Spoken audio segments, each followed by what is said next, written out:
ஆண்டவராய் இயேசுவின் நாமத்தினாலே உங்கள் யாவருக்கும் அன்பின் வாழ்த்துதல்கள். இந்த நாளிலே பைபிள் ஸ்டடியில் சங்கீதம் 51 தியானிக்க போகிறோம். சங்கீதம் 51 முதலாம் வசனத்துக்கு மேல் உள்ள அந்த பகுதியை வாசிப்போமா? பத்சேபாளிடத்தில் தாவீது பாவத்துக்கு உட்பட்ட பின்பு நாத்தான் தீர்க்கதரிசி அவனிடத்தில் வந்து அவன் பாவத்தை உணர்த்தின போது பாடி ராகத் தலைவனுக்கு ஒப்புவிக்கப்பட்ட தாவீதின் சங்கீதம். தாவீது பாவம் செய்த போது அவனுடைய மனசாட்சி உறுத்தினது. ஆனால் மனசாட்சியை சமாளித்து விட்டான். இப்பொழுது தன்னைத்தானே தேற்றிக் கொள்கிறான். ஆண்டவர்கிட்ட மன்னிப்பு கேட்டா விட்டுருவார் அப்படின்ட்டு, யாருக்கும் தெரியாது. ஆனால் ஆண்டவர் தீர்க்கதரிசியை அனுப்புகிறார். தீர்க்கதரிசியை அனுப்பி அவனுடைய பாவத்தை உணர்த்துகிறார். ஒரு ஊழியக்காரனுடைய வேலை என்ன? தேவனுக்கு பிரியமில்லாத காரியங்களை ஒரு விசுவாசி செய்யும் போது அதை அவர்களுக்கு உணர்த்தி மனம் திரும்பும்படி வழிநடத்த வேண்டும். குற்றப்படுத்தி கண்டம் பண்ணுவதல்ல. நீ உருப்பட மாட்ட, நீ லாயக்கு இல்லை, நீ நரகத்துக்கு போயிடுவ, கர்த்தர் உன்னை கைவிட்டுருவாரு, நீ தொட்டதெல்லாம் உருப்படாது, அப்படி நியாய தீர்ப்பு கொடுக்கறதுக்காக கர்த்தர் எங்களை அழைக்கல. உங்கள் தவறுகளை சுட்டி காட்டுவது நீங்கள் உணர்வடைவதற்காக, உணர்ந்து மனம் திரும்புவதற்காக. அப்படி ஒரு ஊழியக்காரன் வந்து தன்னுடைய பாவத்தை உணர்த்தின போது அதனுடைய ரியாக்ஷன் என்னங்கிறதான் பார்க்குறோம். இப்போ உங்களுடைய வாழ்க்கையில் இருக்கிற ஒரு தவறை ஊழியக்காரன் நேரடியாக வந்து உணர்த்தினா உங்களுடைய ரியாக்ஷன் எப்படி இருக்கும்? தொடர்ந்து அவரோட நல் உறவில் இருப்பீர்களா? இல்லை பாஸ்ட்டு என்னை பற்றி இப்படி சொல்லிட்டாருன்ட்டு 4 பேர்கிட்ட போய் சொல்லுவீங்களா? பொதுவாக பேசுகிறேன். உங்களுடைய ரியாக்ஷன் எப்படி இருக்கும்? ஆனால் மிகப்பெரிய ராஜா தாவீது, அவனுக்கு இந்த நாத்தானை கொல்லக்கூட வல்லமை உண்டு. நினச்சிருந்தானே கொண்டிருக்கலாம். நீ என்ன சொல்கிறது அப்படின்ட்டு. அப்படித்தானே யோவான் ஸ்நானகன் பாவத்தை கண்டித்து உணர்த்தின போது ஏரோது ராஜா கொலை செய்யலையா? இப்போ அதிகார பலம் இருக்கும்பொழுது என்ன வேணாலும் செய்யலாம். ஆனால் அதிகாரம், எவ்வளோ பொண்ணு வெள்ளி, எவ்வளோ பணம், இவ்வளோ பெரிய பணக்காரனுடைய பாவத்தை கண்டிக்க ஆவியானவர் தவறவில்லை. நீங்கள் பெரிய கோடீஸ்வராக இருக்கலாம், லட்சாதிபதியாக இருக்கலாம், லட்சலட்சமாக சம்பாதிக்கலாம். ஆனாலும் கர்த்தர் உங்கள் பாக்கெட்டில் இருக்க பணத்தை பார்க்குறவர் இல்லை, உங்கள் ஆத்துமா கெட்டு போகக்கூடாதுன்னு பார்க்குறவர். எனவேதான் படிப்பறிவில்லாத அல்லது ஏழையாக இருக்கிற, எந்த வசதி வாய்ப்புகளும் இல்லாத ஒரு ஏழை ஊழியனை கொண்டு கூட ராஜாக்களை எச்சரிக்க என் தேவன் வல்லவராக இருக்கிறார். ஏனென்றால் தேவனுடைய பார்வையில் ஆத்துமா விலையேறப்பட்டது, பணம் அல்ல, ஆத்துமா விலையேறப்பட்டது. அந்த விலையேறப்பெற்ற ஆத்துமாவை பிசாசு கொள்ளை கொண்டு போய்விடக் கூடாது என்பதற்காக ஆண்டவர் ஊழியக்காரர்கள் மூலமாக நம்முடைய பாவங்களை உணர்த்துகிறார். அப்படி உணர்த்தின போது அவன் சொல்லுகிறான், தேவனே, உமது கிருபையின்படி எனக்கு இரங்கும், உமது மிகுந்த இரக்கங்களின்படி என் மீறுதல்கள் நீங்க என்னை சுத்திகரியும். இந்த இடத்துல அவன் சொல்லுகிற வார்த்தை 2ஆம் வசனம், என் அக்கிரமம் நீங்க என்னை முற்றிலும் கழுவி என் பாவமறை என்னை சுத்திகரியும். என் மீறுதல், என் அக்கிரமம், என் பாவம், இந்த 3 வார்த்தைகளை பயன்படுத்துகிறான். அவன் செய்த பாவம் என்ன? பத்சேபாளுடைய வாழ்க்கையில விளையாண்டுட்டார் ஐயா. அவளுடைய புருஷனை கொன்று போட்டு விட்டான். ஒரு கொலைகாரனா மாறிட்டான், கற்பழிக்கிறவனா மாறிட்டான், பலாத்காரம் செய்கிறவனாய் மாறிவிட்டான். இந்த பத்சேபாள் யாருன்னா ஏத்தியனாகிய உரியாவனுடைய மனைவி. இந்த பத்சேபாள் அகித்தோப்பேலுடைய பேத்தி என்பது உங்களுக்கு தெரியுமா? அகித்தோப்பேல் தாவீதுக்கு நல்ல ஆலோசனை சொன்னவன். இந்த அகித்தோப்பேலுடைய ஆலோசனை தேவனுடைய ஆலோசனை போலவே தாவீதுக்கு இருந்தது. அவ்வளவு ஆலோசனை சொன்னவனுடைய பேத்தி எவ்வளவு தாவீதை விட சின்ன வயசுல இருந்திருப்பா. அந்த சின்ன வயசு பெண்ணு மேல இவனுக்கு ஆசை வந்து அவளை கற்பழிச்சிடான். ஆள் அனுப்பி யாருன்னு பார்த்து கூட்டிட்டு வர சொல்லி கற்பழிச்சுட்டு திரும்ப வீட்டுக்கு அனுப்பிடுறான். நடந்த மாதிரி தெரியாதபடி மூடிடலான்னு பார்க்குறான். பாவங்களை மறைக்கிறவன் வாழ்வடைய மாட்டான். நம்முடைய பாவத்தை மறைச்சு வாழ பழகிட்டோம்னா பரலோகத்துக்கு போக முடியாது. இந்த தாவீது தேவனை அதிகமாக நேசிச்சதுனால அவனை அடிச்சாவது திருத்தி கொண்டு வரணும்னு ஊழியக்காரனை அனுப்புறார். அப்போ 3 வார்த்தை சொல்லலாம்: என்னுடைய பாவம், என்னுடைய அக்கிரமம், என்னுடைய மீறுதல். என்ற பழைய ஏற்பாட்டில் பிறனுடைய மனைவியை தொடுகிறவன் ஆக்கினைக்கு தப்பான் என்று சொல்லியிருக்கு. அதையும் மீறிவிட்டான், பிரமாணங்களை மீறினான், தேவன் நியமித்த வழிகளை மீறிவிட்டான், அக்கிரம செய்ய கொலைகாரனாக மாறிவிட்டான். பாவம், கண்களின் இச்சைக்கு முதலாவது இடம் கொடுத்தார். இப்ப ஆண்டவர்ட்ட 3ஐயும் சொல்லி அறிக்கை செய்யறான். நம்முடைய வாழ்க்கையில தவற தேவன் உணர்த்தும் போது பொதுவா ஆண்டவரே என் பாவத்தை மன்னியும் சொல்லாம உணர்வடைந்து ஒவ்வொன்றையும் ஆண்டவரிடத்துல சொல்லி மன்னிப்பு கேட்க வேண்டும். என் மீறுதல்களை நான் அறிந்திருக்கிறேன், நான் என்ன பண்ணேன்னு எனக்கு தெரியும் ஆண்டவரே. என் பாவம் எப்பொழுதும் எனக்கு முன்பாக நிற்கிறது. பாவம் செஞ்சவங்களுடைய வாழ்க்கையில பாருங்க, அந்த பாவத்தை பிசாசு முன்னாடி கொண்டு வந்து காமிச்சிட்டே இருப்பான். நீ இந்த பாவம் செஞ்ச ஆள் தானே, நீ இதெல்லாம் செய்யலையா அதெல்லாம் செய்யலான்னு பாவத்தை கொண்டு வந்து காமிச்சிட்டே இருப்பான். இதை இவனால தாங்க முடியல. கண்ணை மூடுனா பத்சேபாளுடைய காரியம் அவன் முன்னாடி வந்து நிற்குது. ராஜ தர்பாரில் போய் உட்காந்து ஏதாவது பேசலான்ட்டு போனா அவன் கண்ணு முன்னாடி இந்த பத்சேபாளுடைய விஷயம் வந்து நிற்குது. எப்போ பார்த்தாலும் இந்த பாவம் முன்னாடி வந்து நிற்குது. இதை பார்த்துக்கிட்டு இருக்க அவங்க வாழ்க்கையில யாராவது ஒருவேளை தப்பு தண்டா பண்ணியிருப்பீங்கன்னா அந்த பாவம் அடிக்கடி ஞாபகம் வருதா? கர்த்தர் உணர்த்துகிறார், மனம் திரும்புங்கள் என்று அர்த்தம். தேவரீர் ஒருவருக்கே விரோதமாய் நான் பாவம் செய்து உமது கண்களுக்கு முன்பாக பொல்லாங்கானதை நடப்பித்தேன். யாருமே பார்க்கல நினைச்சு செஞ்சேன், ஆனா நீங்க பார்க்கறதுங்கிறத மறந்துட்டேன். உங்க கண்ணுக்கு முன்னாடி தான் நான் பாவம் செஞ்சேன். ஆண்டவருடைய உள்ள எவ்வளவு வேதனைப்பட்டிருக்கும். அவருடைய பார்வைக்கு மறைவான சிருஷ்டி ஒன்றும் இல்லையே. நீங்களும் நானும் ஏதாவது பாவம் செய்வோம்னா ஆண்டவருடைய உள்ள எவ்வளவு வேதனைப்படும். அவருடைய கண்களுக்கு எல்லாமே வெளியரங்கமா இருக்கே. உம்முடைய கண்களுக்கு முன்பாக நான் பொல்லாங்கானதை நடப்பித்தேன் என்று ஒத்துக்கொள்கிறான், அறிக்கையிடுகிறார். ஏன் இதை செய்கிறான் என்றால், நீர் பேசும்போது உம்முடைய நீதி விளங்கவும், நீ நியாயந்திருக்கும் போது உம்முடைய பரிசுத்த விளங்கவும் இதை அறிக்கையிடுகிறேன். நியாய தீர்ப்பு நாளில் நான் பரலோகத்துக்கு வரணும்ன்றவரே, அதுக்காக நான் இப்பயே எல்லாத்தையும் சரி பண்ணிக்கிற விரும்புகிறேன். உம்முடைய நீதியின்படிதான் நீர் எல்லாரையும் பரலோகத்தில் விடுவீர். அப்போ இப்பயே நான் மன்னிப்பு கேட்குறேன். உம்முடைய நியாய தீர்ப்பு நாளில் நீதி விளங்குறதுக்காக இப்பொழுதே நான் அறிக்கை செய்கிறேன். அப்போ சொல்கிறான், நான் எவ்வளோதான் பாட்டு பாடினாலும், எவ்வளோதான் ஆராதனை பண்ணாலும், எவ்வளவு இசைக்கருவிகளை வாசித்தாலும், எவ்வளோ நேர்த்தியாக பிரசங்கம் பண்ணாலும் ஒன்று தெரியும் ஆண்டவரே, நான் தவறி போனதுக்கு காரணம் எனக்குள்ளதுக்கு பாவத்தன்மை. அதைத்தான் சொல்கிறான், என்னுடைய தாய் என்னை பாவத்தில் கர்ப்பந்தரித்தாள். நான் துர்க்குணத்தில் உருவான். நான் உருவாகும் பொழுதே எனக்குள்ள இந்த குணங்கள்லாம் கெட்ட குணங்கள்லாம் இருக்கு. சமயம் கிடைக்கும் போது அது தவறிடுச்சு ஆண்டவரே. இதோ என் தாய் என்னை பாவத்தில் கர்ப்பந்தரித்தாள். அது மாத்திரமல்ல, நான் துர்க்குணத்தில் உருவானேன். இதோ உள்ளத்தில் உண்மையா இருக்க விரும்புகிறேன். அந்த கரணத்தில் ஞானத்தை எனக்கு தெரியப்படுத்துவீர்.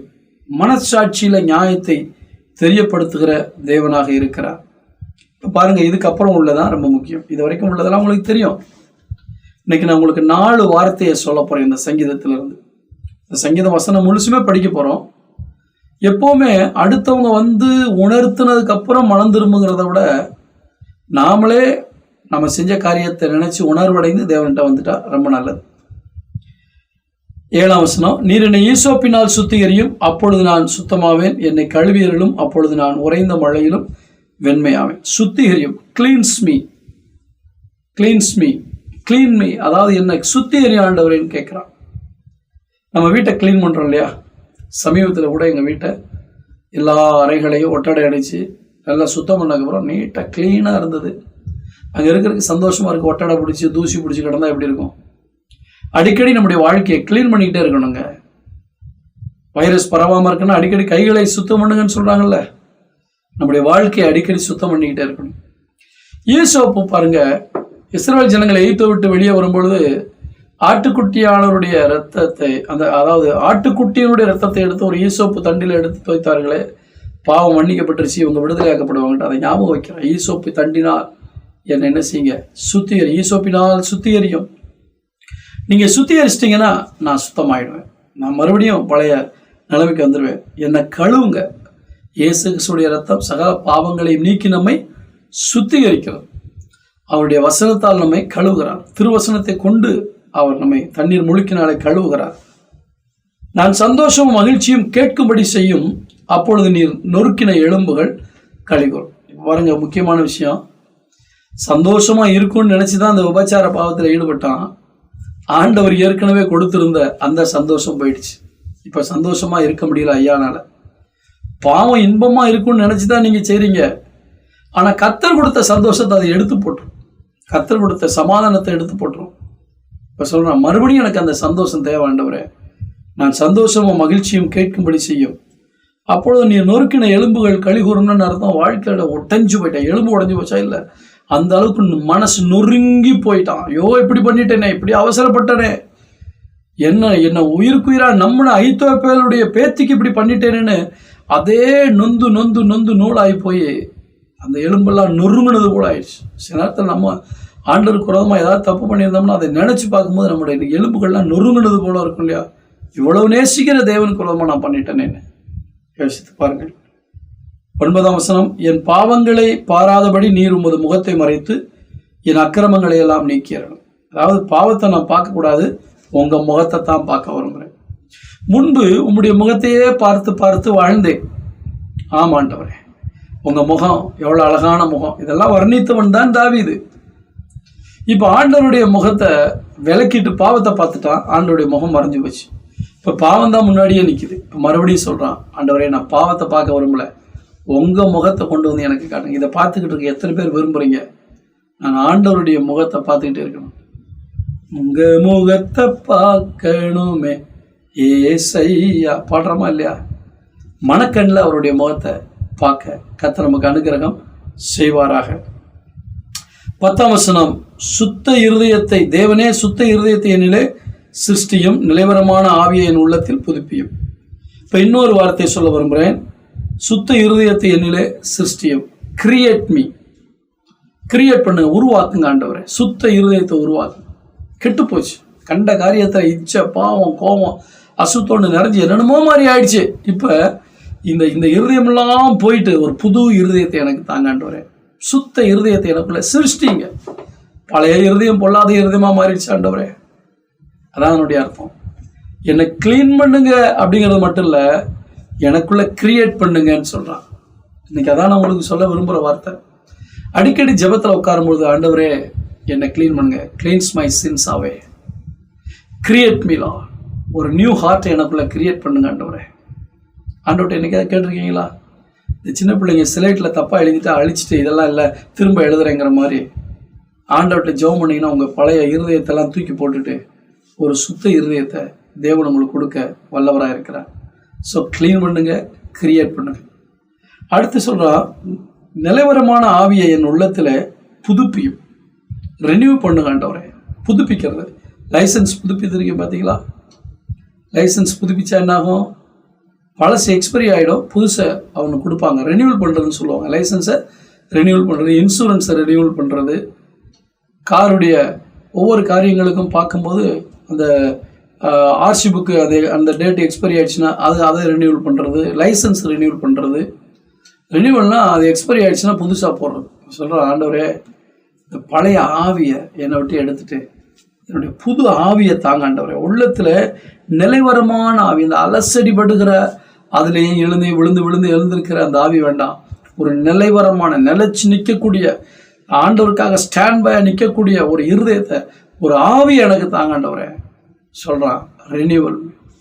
ஆண்டவர்கிட்ட நீங்கள் கேட்பீங்களா? ஆண்டவரை என்னை ரெனியூ பண்ணுங்க ஆண்டவரே, ரெனியூ பண்ணுங்க. நான் எக்ஸ்பைரி ஆகிட்டனோ, சில தவறுகளை செஞ்சு ஆகாதவனாக மாறிட்டனோ, என்னை ரெனியூ பண்ணுங்க ஆண்டவரே அப்படின்னு கேளுங்க. ஆண்டவர் செய்வார். உமது சமூகத்தை விட்டு என்னை தள்ளாமலும் உமது பரிசுத்த ஆவியை என்னிடத்திலிருந்து எடுத்துக்கொள்ளாமலும். இப்போ சொல்கிறான், ஆண்டவரே இவ்வளோ பாவம் பண்ணிட்டேன், ஆனால் உங்கள் சமூகத்தை விட்டு மட்டும் என்ன தள்ளிடாது.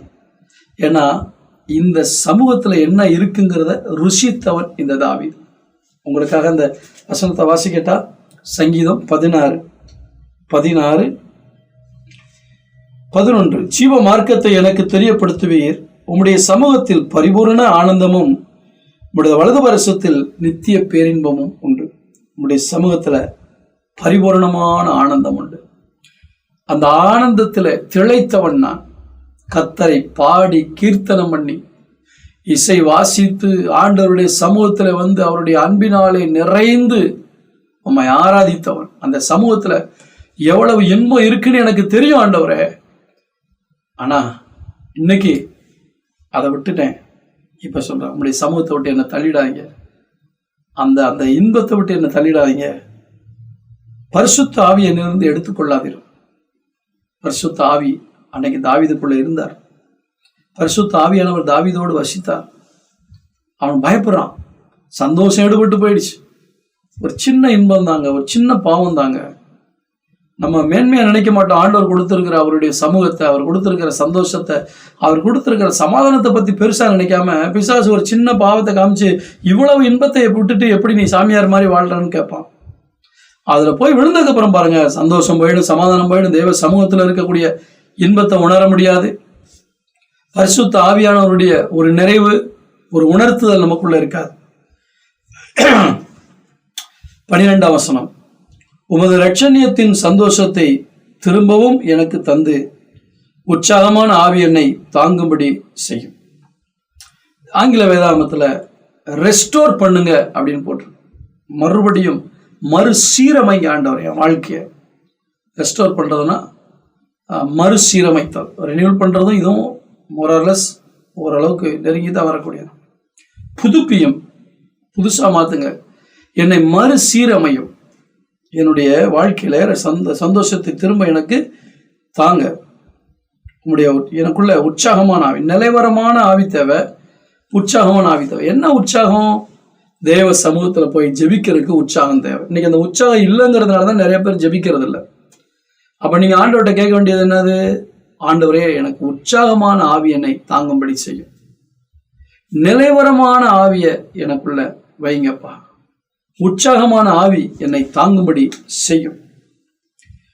13ஆம் வசனம், அப்பொழுது பாதகருக்கும்படிய வழிகளை உபதேசிப்பேன், பாவிகளும் இடத்தில் மனம் திரும்புவார்கள். நான் பாவத்தோட வாழ்ந்துகிட்டு நான் போய் ஊழியம் செய்ய முடியாது. இதெல்லாம் மன்னிக்கப்பட்டு, பாவமெல்லாம் மன்னிக்கப்பட்டு, என் உள்ளம் புதிதா மாறி, எனக்குள்ள புதிய ஆவி உண்டாகி, என் ரட்சணியத்தின் சந்தோஷத்தெல்லாம் தந்துட்டீங்கன்னா, பழைய லெவலுக்கு வந்துட்டேன்னா அப்பதான் தைரியமா நான் என்ன செய்ய முடியும்? ஊழியம் செய்ய முடியும். பாவத்தோட நான் ஊழியம் செய்ய முடியாது. அப்பதான் நான் மற்றவங்களுக்கு உபதேசிக்க முடியும். அப்ப ஊழியத்தையும் விட அவனுக்கு மனசு இல்லை. இவ்வளவு பாவம் செஞ்சாலும் ஆண்டவருடைய நாமத்தை சொல்றதுல தாவீது அவ்வளவு கில்லாடி. பாருங்க, ஆண்டவரே, நான் ரொம்ப நாளைக்கு உயிரோட வாழ விரும்புறேன், நரைமயிரா இருக்கிற வரைக்கும் நான் வாழ விரும்புறேன். ஏன்னு கேட்டா, இந்த சந்ததிக்கு, இனி வரக்கூடிய சந்ததிக்கு உங்களுடைய நாமத்தை நான் எடுத்து சொல்லணும், அதுக்காகத்தான் நான் வாழணும்னு விரும்புறேன். சபை நடுவில் உண்மை துதிப்பேன், நம்முடைய அதிசயங்களை விவரிப்பேன் என்றெல்லாம் சொல்லியிருக்கிறார். அப்ப தேவனுடைய ஊழியத்தை செய்கிறதுல அவனுடைய வாஞ்ச குறையல. இன்னைக்கு சிலர் தெரியாதனமா சில பாவத்துல மாட்டிக்கிட்டு ஊழியத்தை விட்டு போயிடுறாங்க. எனக்கு தெரியும், ஒரு போதகர் இருந்தார், பைபிள் காலேஜ் முடிச்சுட்டு அது இளம் வாலிபனாக ஒரு சபையை பொறுப்பெடுத்தார். அந்த சபையில இருக்கிற ஒரு இந்து பிள்ளைய லவ் பண்ணிட்டார். ஸ்தாபனத்துல எவ்வளவோ சொன்னாங்க, மாம்ச இச்சை விடலை. ஆனா அதுக்கு முன்னாடி அவர் ஒரு அழகான பாடல் எழுதினார். வெளிநாடாவில் இந்த பாடல் இருக்கிறது, யூடியூப்ல கூட இருக்கிறது. பாவத்தின் சோதனை பெருகிடும் போது பரிசுத்தர் பாதம் பணிவோம்.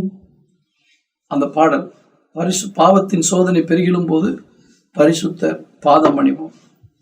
அந்த அந்த பாடலை எழுதினவர் விழுந்து போயிட்டார். ஸ்தாபனத்திலே இன்னைக்கு இல்லை. யோசித்து பாருங்க, அந்த பாவம் ஊழியத்தை விட்டே நம்மை நீக்கிவிடும், ஊழியத்தை விட்டு தூக்கி எறிந்து விடும் பாவம். ஆனால் ஆண்டவர் கிருபையாய் மன்னித்து அதை மறுபடியும் நமக்கு கொடுக்க அவர் வல்லவரா இருக்கிறார். தாவீது சொல்றான், நான் ஒழுங்காகாம பிரசங்கம் பண்ண முடியாது, என்னை ஒழுங்காக்குங்க, நான் ஊழியத்தை செய்யணும் ஆண்டவரே என்று சொல்லுகிறார். அப்பொழுது பாதகருக்கு உடைய வழிகளை உபதேசிப்பேன், பாவிகளும் இடத்தில் மனம் திரும்புவார்கள். தேவனே, என்னை ரட்சிக்கும் தேவனே, இரத்த பழிகளுக்கு என்னை நீங்களாக்கி விடும். அப்பொழுது என் நாவு உடைய நீதியை கம்பீரமாய் பாடும். உரியாவை கொண்டுட்டான் இல்லையா, இரத்த பழிக்கு ஆளாயிட்டான். அதனாலதான் ஆண்டவர் இவனை ஆலயத்தை கட்ட வேணான்னு சொன்னார். நிறைய ரத்தத்தை சிந்தினவன், யுத்தத்துல போய் எதிரிகளுடைய ரத்தத்தை சிந்தினான். ஆனா அப்பாவியா இருந்த உரியா மாம்ச இச்சையினாலே தேசத்தின் மேல் வைராக்கியம், ராஜாவின் மேல் வைராக்கியம், தன்னுடைய தளபதியின் மேல் வைராக்கியம், அப்படிப்பட்டவனுடைய மனைவியோடு தவறாய் நடந்தபடினால் மனசாட்சி குத்துது. இரத்த பழி இனிமேல் என் வாழ்க்கையில வரக்கூடாது ஆண்டவரே, இரத்த பழிக்கு என்னை நீங்களாக்கியறலும், அப்பொழுது நான் நீதியை கம்பீரமா பாடுவேன். இல்லாட்டி சிலர் பாட்டு பாடும்போது கூட பாருங்க, அவங்க வாழ்க்கைக்கும் பாட்டுக்கும் சரியில்லாட்டா கூச்சத்தோட பாடுவாங்க. ஐயோ, இந்த பாட்டுக்கு எனக்கு சம்மந்தமே இல்லையே, நான் எப்படி தைரியமா அந்த பாட்டை பாடுறது, குறுகி போய் பாடுவாங்க. அது மாதிரிதான் தாவீது சொல்றான், ஆண்டவரே என்னை இரத்த பழிகளுக்கு நீங்களாக்கிட்டீங்கன்னா நான் பாடும்போது உங்களுடைய நீதியை கம்பீரமா பாடுவேன், ஆண்டவரே கம்பீரமா பாடுவேன் என்று அவன் சொல்லுகிறான். என் உதடுகளை திறந்தருளும், அப்பொழுது என் வாய் உம்முடைய புகழை அறிவிக்கும். இப்ப வாயை திறக்க முடியல அவன் செஞ்ச பாவத்தினால. இப்ப ஏதாவது காணிக்கை செஞ்சு ஆண்டவரை சமாளிச்சிடலாமா? ஆண்டவரே நான் இவ்வளவு பாவம் பண்ணிட்டேன், பாவம் மன்னிப்பு சீட்டை வாங்கிட்டு இவ்வளவு வாங்கிட்டேன், என்னை மன்னிங்கன்னு சொல்ல முடியுமா? அதான் சொல்றான், பலியை நீர் விரும்புகிறதில்லை, விரும்பினால் செலுத்துவேன், தகன பலியும் உமக்கு பிரியமானது. காசை கொடுத்து உங்களை ஏமாற்ற முடியாதப்பா, காணிக்கையை கொடுத்து உங்களை நான் சரி கட்ட முடியாது. நீ லஞ்சத்துக்கு விலை போகிற தேவன் அல்ல.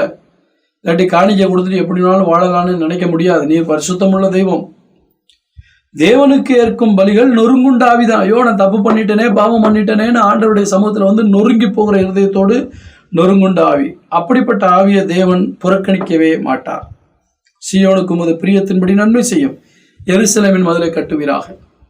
சீயோன் தாவீதின் பட்டணம். இவன் செஞ்ச தவறினாலே சில நஷ்டங்கள். இப்பொழுது சொல்கிறான், உம்முடைய பிரியத்தின்படி அதற்கு நன்மை செய்யும். சில நேரத்தில் நம்முடைய பாவத்தினால் நமக்கு வர வேண்டிய நன்மைகள் குறைந்து போய்விடும், இல்லாமல் போய்விடும், பற்றி போய்விடும். ஆண்டவரிடத்துல நம்ம மனம் திரும்பி ஜெபிக்கும் போது மீண்டும் நம்மை கட்டி எழுப்பி நமக்கு நன்மைகளை ஆண்டவர் செய்வார். எருசலேம் என்பது நம்முடைய வாழ்க்கை. எருசலேமின் மதிலை கட்டுவார். ரட்சிப்பு என்பது மதில். வேதம் அப்படித்தான் சொல்லுகிறது. அதன் மதில்கள் ரட்சிப்பு என்று சொல்லப்பட வேண்டும். அப்ப நம்ம பாவத்தில் விழும்போது ரட்சிப்பு என்கிற மதில் இடிந்து போய்விடுகிறது. மதில்களை கட்டுவீராக. அப்பொழுது தகன பலியும் சர்வாங்க தகன பலியும் ஆகிய நீதியின் பலிகளில் பிரியப்படுவீர். அப்பொழுது உமது பீடத்தின் மேல் காளைகளை பலியிடுவார்கள். வாழ்க்கை சரியாயிட்டா நீங்க பலியை விரும்புறீங்க.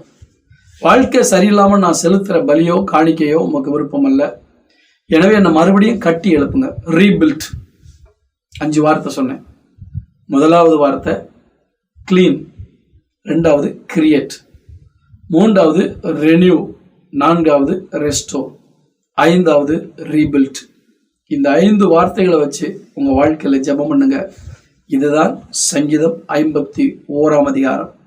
மறுபடியும் தாவீது கட்டப்பட்டான், தேவனுக்காக எழும்பினான், பூரண வயதில ஆசீர்வாதத்தோடு அவன் மரித்தான். உங்களுடைய வாழ்க்கையிலும் இப்படிப்பட்ட அனுபவங்களை தேவன் தருவாராக. எப்படிப்பட்ட அனுபவங்கள்? தப்பு பண்ணிட்டு மன்னிப்பு கேட்கிற அனுபவம் இல்லை. தப்பு பண்ணிட்டு மன்னிப்பு கேட்ட தாவீதினுடைய வாழ்க்கையை பார்த்து தப்பே பண்ணாமல் இருக்க தேவன் நம்மை பாதுகாத்துக் கொள்ளும்படியான அனுபவங்கள். ஜெபிப்போமா? நல்ல பிதாவே, இந்த நாளில இந்த வேத பாட வகுப்பில் தாவீதினுடைய தோல்வியின் அனுபவத்திலிருந்து நாங்கள் வெற்றி அடைவதற்குரிய வழிகளை கற்றுக்கொள்ள எங்களுக்கு உதவி செய்தீர். நீங்க எங்களை கிளீன் பண்ணுங்க, எங்களுக்குள்ள ஒரு சுத்த இருதயத்தை கிரியேட் பண்ணுங்க, எங்களுடைய ஆவியை ரெனியூவல் பண்ணுங்கப்பா. ஆண்டவரே, எங்களுடைய உள்ளத்தை ரெஸ்டோர் பண்ணுங்க. ஆண்டவரே, எங்களுடைய வாழ்க்கையை ரீபில்ட் பண்ணுங்க. உங்களுக்காக வாழ எங்களுக்கு உதவி செய்யுங்க. பாவத்தை மறைத்து வாழாதபடி இன்னைக்கு தாவீது எப்படி மனம் உடைந்து தேவனுக்கு ஏற்கும் பலிகள் நொறுங்குண்ட ஆவிதான் என்று சொன்னது போல நொறுங்குண்ட இதயத்தோடு நாங்கள் வாழ, உம்முடைய நாமத்தை மகிமைப்படுத்த, அநேகருக்கு தைரியமாய் உம்முடைய நீதியை சொல்ல, எங்கள் நாவு உம்முடைய நீதியை கம்பீரமாய் பாட தைரியம் உள்ளவர்களாக, பலமுள்ளவர்களாக, சவாலோடு எழுந்து நின்று சத்துருவை ஜெயிக்கக்கூடியவர்களாக உம்முடைய பிள்ளைகளை மாற்றும். ஆசீர்வதியும். இயேசுவின் நாமத்தில் பிதாவே. ஆமென், ஆமென்.